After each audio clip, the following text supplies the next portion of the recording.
अनुराग सैनी, इन्हें जानना है एबीबी इंडिया के बारे में और इसमें इन्होंने थोड़ी अलग सी रणनीति बनाई है। क्या?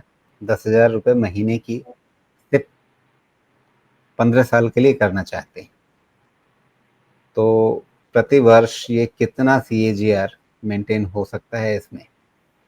अब ये बताइए, एबीबी इंडिया कैपिटल गुड्स के बारे में पहले भी जब बात हुई है तो आपने कहा है कि उनका समय अभी ठीक नहीं चल रहा है, लेकिन अगर ये इतने लंबे टाइम फ्रेम को देख करके हर महीने सिप करना चाहें तो कैसी रणनीति रहेगी? या यही देखिए वाली रणनीति कहीं और किसी दूसरे सेगमेंट में ये अपनाएं तो वो ज़्यादा बेहतर है?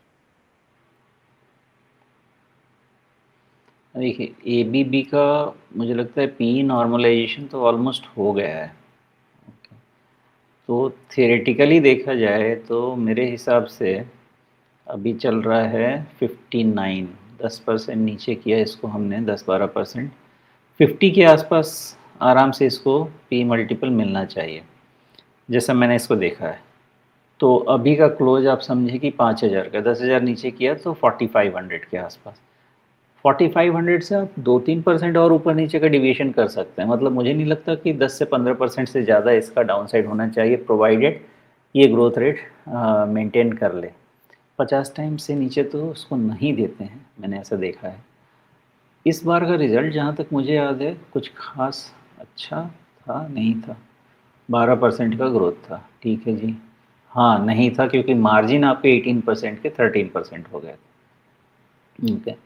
एंड देयरफॉर आपका जो प्रॉफिट है लास्ट जून क्वार्टर में 2,800 करोड़ के सेल्स पे 443 करोड़ का प्रॉफिट था, लेकिन मार्जिन इतना श्रिंक हो गया कि इस बार ये आपका करीब करीब 3,200 करोड़ के प्रॉफिट पे 350 करोड़ का ही सेल्स पे 350 करोड़ का ही प्रॉफिट बन पाया।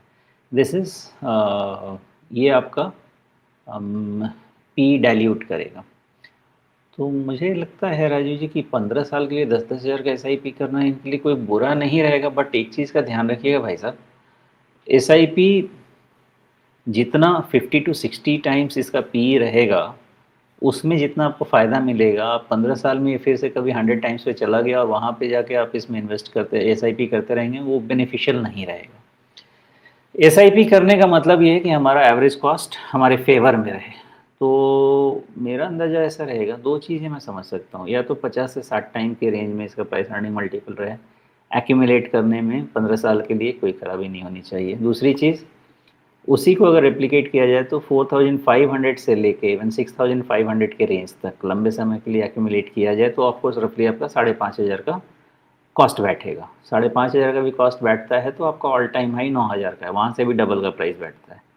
तो अगर ये काम किया और अगले 5 साल में 5 साल में भी डबल हो जाता है तो हमारा एसआईपी मेथड काम कर सकता है। तो मुझे ऐसी चीज़ें समझ में इसमें आती हैं जी, मतलब ये कि जब ओवरहीटेड रहे उस समय आप एसआईपी चलाते रहें, ज़बरदस्ती वो नहीं करना है।